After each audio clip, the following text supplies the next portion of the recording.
দেহ পচা দেহ গৈরব কিসের দেহ পচা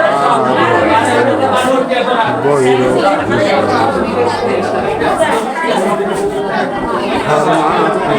কোমর যেমন ঠাকুর ঘরে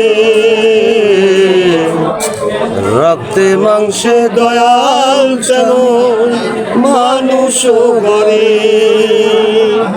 ঘর মাটিতে কোমর যেমন ঠাকুর ঘরে রক্তে মাংসে দয়াল যেমন মানুষ ঘরে রক্তে শুধু পোকা ভরা রক্তে শুধু পোকায় ভরা ঘুরে ঘুরে খাবে তারা এ দেহ পচা গৈরব কিসের ভাব এ দেহ পচা দেহ গৈরব কিসের ভাব।